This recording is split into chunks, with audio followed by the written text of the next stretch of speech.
Сохранение исторической памяти – вот цель данной выставки. Здесь собрались люди разных возрастов, как школьники, студенты, так и представители разных общественных организаций. Для них это возможность освежить свои знания о прошлом и, пропутешествовав во времени, воочию увидеть те памятные вещи, которые когда-то имели свою историю. Существуют в археологии современные методы хронологического датирования, так?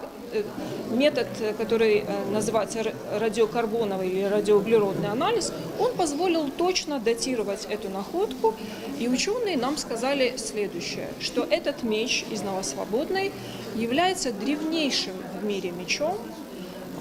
И датируется он в 2-3-4 тысячелетия до нашей эры. 21 мая в картинной галерее состоялось открытие выставочного проекта под названием «Адыги. Рыцари, всадники, воины», приуроченное ко Дню памяти жертв Кавказской войны. Проект уже существует 10 лет и объехал многие города России, а теперь находится и в Карачаево-Черкесии. Мы открываем выставочный проект, который был организован и привезен Национальным музеем Республики Адыгея, музей как раз Черкеска, Государственный музей Карачаево-Черкесской республики. И посвящен он вооружению адыгского воина, эволюции вооружения.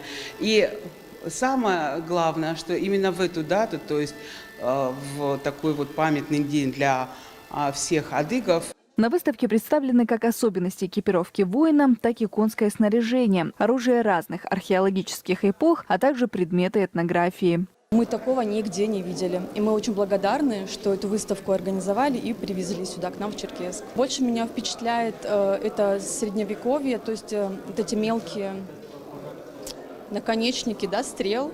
То есть это такая работа, которая сложно представить, как она делалась. Все равно этот быт, который обустраивали адыги в свое время, они несли бережно. Я думаю, что мы тоже должны относиться к этому очень бережно. Здесь даже ребенок найдет, чем себя удивить. Амиру всего 6 лет, но он уже в числе маленьких посетителей выставки.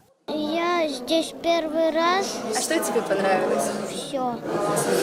Что именно? Оружие.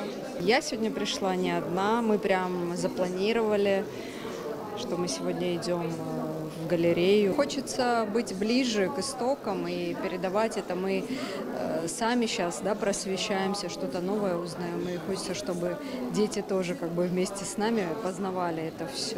В коридорах музея звучала живая музыка. Это игра на народном инструменте. Такой фон способствовал еще большему погружению в атмосферу прошлого. Смотришь и восхищаешься. Во-первых, история.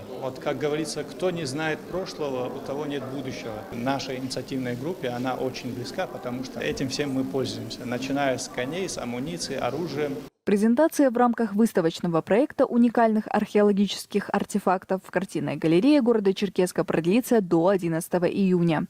Элина Остежева, Ливан Задзамия, Архыз 24.